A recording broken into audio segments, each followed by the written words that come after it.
L'objet donc de cette rencontre d'aujourd'hui, comme vous le savez, puisque je pense que vous nous avez fait l'honneur également d'être parmi nous depuis ce matin, on tenait vraiment au nom du directeur général à vous en remercier vivement et remercier tous les participants qui ont répondu massivement à cette importante journée qui consacre en fait un travail à mi-parcours sur un projet qui est mis en œuvre, en tout cas du développement des produits touristiques et notamment en tout cas d'un repositionnement de la destination Sénégal en tant que destination touristique de référence sur les différents marchés émetteurs que sont les marchés nationaux, les marchés sous-régionaux, mais surtout également les marchés internationaux.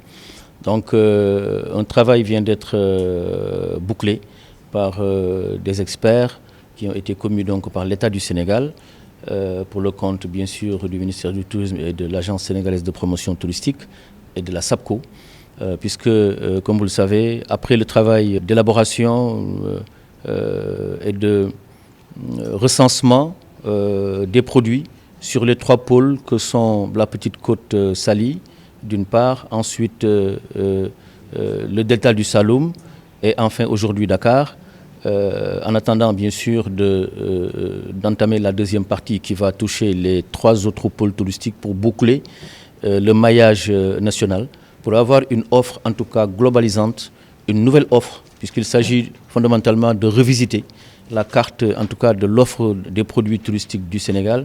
Sénégal qui, comme vous le savez, nous pratiquons du tourisme depuis plus de 60 ans.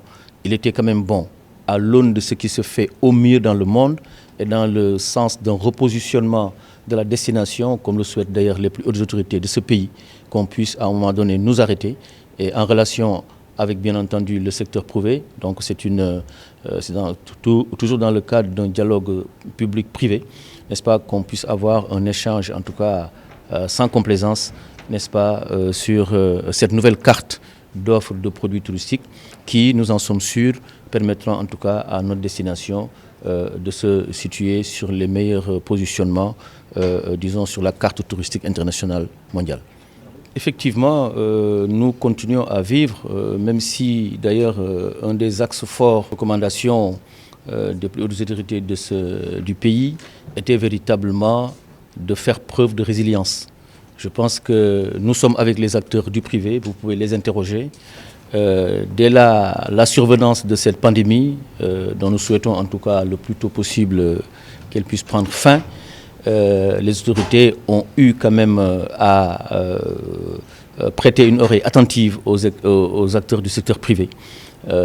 Donc cette écoute s'est traduite justement par la mise en œuvre en tout cas d'un plan d'urgence, d'appui, d'abord pour pouvoir en tout cas dans une certaine soutenabilité faire face disons à des charges d'exploitation liées un peu au loyer, au salaire, etc. etc.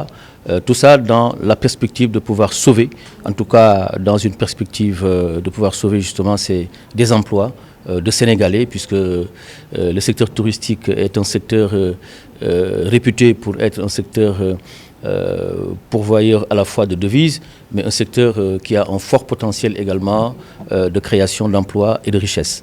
Donc cela s'est fait en 2 tranches. Il y a eu une première partie qui effectivement a effectivement aidé les acteurs du privé pour, comme j'ai dit tout à l'heure, les charges d'exploitation. Et dans une deuxième phase, il y a eu une réactivation de ce qu'on appelle le crédit hôtelier, qui va plutôt viser en fait l'investissement, puisque comme la pandémie elle dure, il est bon également que les structures, en tout cas hôtelières et en tout cas touristiques, puissent être à l'aune justement de cette dynamique de relance dans laquelle nous sommes, que ces structures puissent être en tout cas reliftées et dotées en tout cas des meilleurs moyens à la fois techniques, à la fois en tout cas commerciaux, pour pouvoir véritablement offrir et donner la meilleure offre possible à la clientèle locale comme la clientèle touristique internationale. Certains acteurs ont eu effectivement à souligner la nécessité d'assainir, notamment au niveau de la filière des guides, n'est-ce pas? La filière guide, effectivement, nécessite, et je pense que ça a été reconnu par... c'est quelque chose qu'il convient justement de reconnaître. Et tout à l'heure, vous avez eu la réponse qu'a donnée la représentante du ministère du Tourisme, Mme Badji, représentante du service régional ici à Dakar. Mais je me dois à la vérité de dire que du point de vue de la gouvernance, depuis quelques années, beaucoup en tout cas de livrables ont été développés, notamment sur la partie réglementation. Et elle a rappelé tout à l'heure, Mme Badji, qu'effectivement, le ministère, justement, donc l'État, est en train de finaliser les travaux de la réalisation de ce qu'on appelle le code du tourisme. Et dans ce code-là, tous les métiers sont visés, toutes les activités sont visées.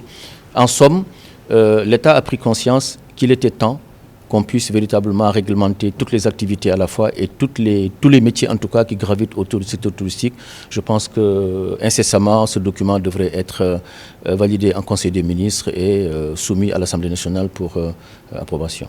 Je voudrais juste revenir sur Dakar, qui est une région, un point incontournable de la destination Sénégal, qui est également sur le segment tourisme d'affaires, avec la plupart des hôtels au niveau de Dakar qui sont des hôtels d'affaires et également des installations qui nous permettent, surtout au niveau du CICAD et d'autres centres, qui nous permettent de mener à bien cette activité.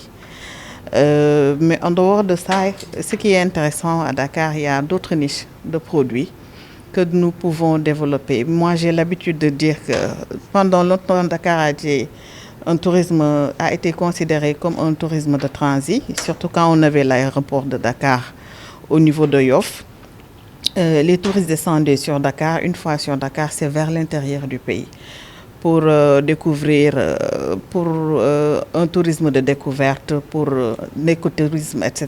Alors qu'au niveau de Dakar, si nous nous attelons à vraiment diversifier l'éventail de la gamme de produits touristiques, on pourrait arriver à maintenir le plus longtemps possible les touristes qui viennent sur Dakar en dehors du tourisme d'affaires. Parce que Dakar, n'oubliez pas, c'est la capitale du Sénégal, pleine d'histoire. C'est une région aussi riche en patrimoine naturel, matériel et immatériel, avec l'histoire des Lébou. Voilà, avec Gorée, le lac Rose, qui a une histoire avec le Paris-Dakar, mais qui est un site incontournable qu'il va falloir effectivement développer.